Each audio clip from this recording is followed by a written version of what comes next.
Okay, so these are the supplies that are going to come with your Twitch-n-Howl board. First off, the Twitch-n-Howl board, the enclosure, a momentary push-button switch, which will let you put the board into triggered mode. And then for the 3D parts for the offset motor shaker, you've got the arm, which you can supply the 1/4 inch or metric equivalent bolts and lock nuts into these holes. Little set screw, which will drill down into the motor shaft, holding everything in place. And then the bracket that helps attach that to the other side of the motor. Other things you'll need: at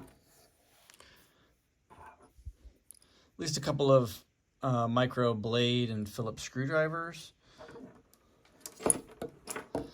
a 12-volt power supply of some sort,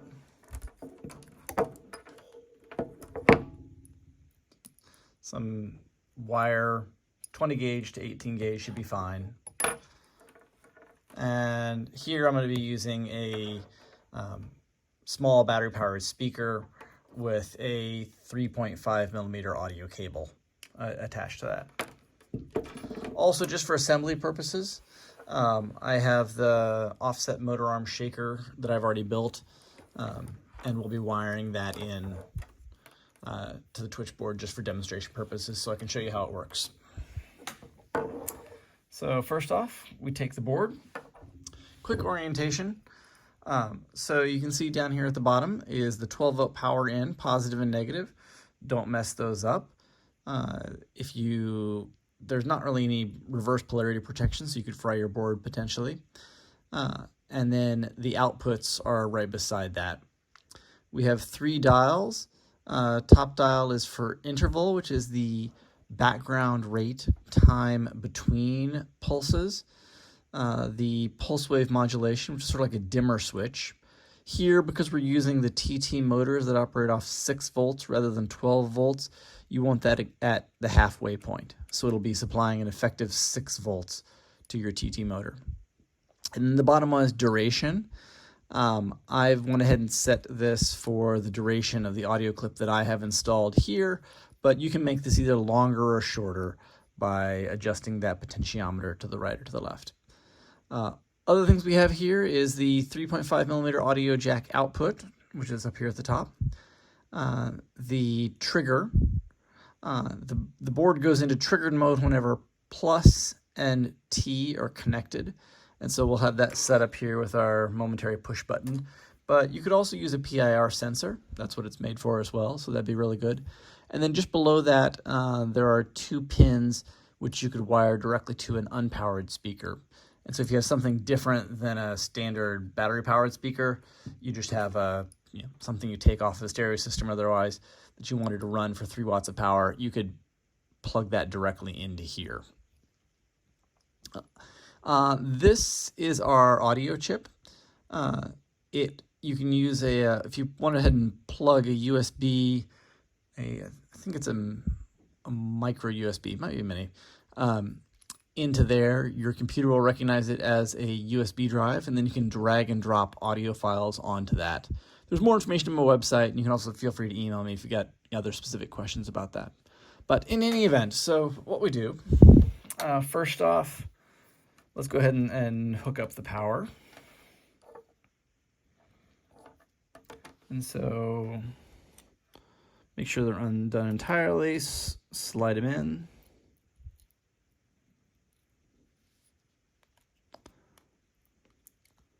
Tighten down with your screw.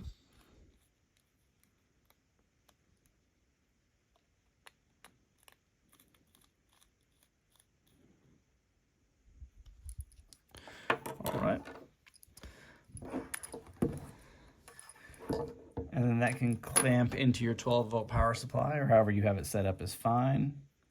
Make sure you have your positive attached to positive, your negative attached to negative.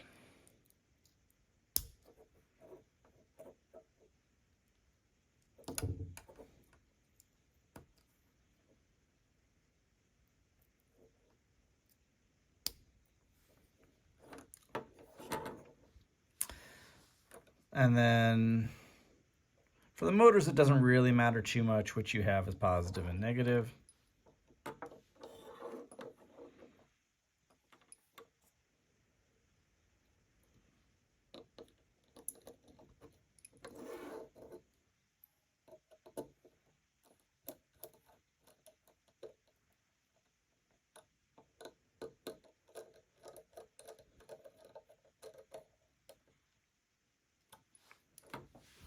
All right.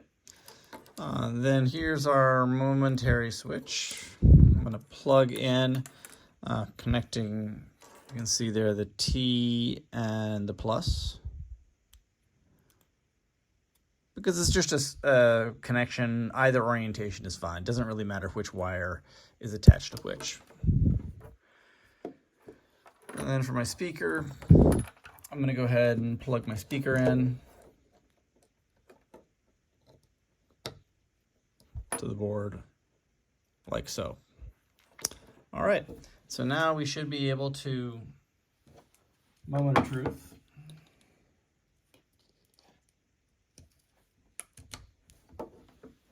Plug it in.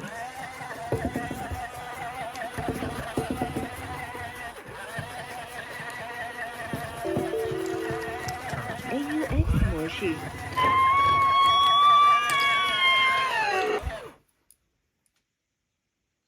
All right, so now things.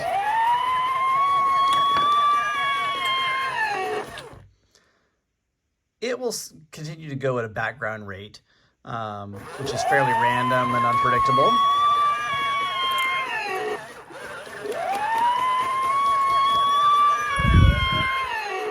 If you want to decrease that background rate, you change your interval.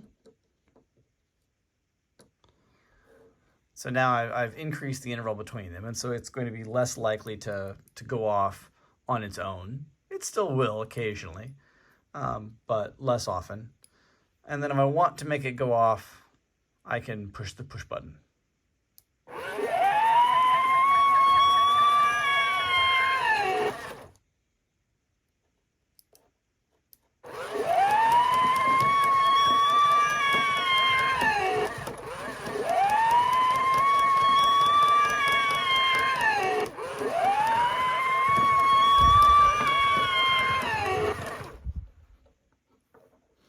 All right, just so you can see, there's a couple of LEDs.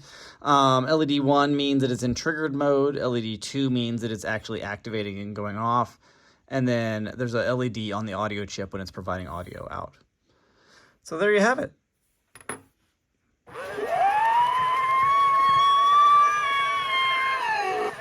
Have fun.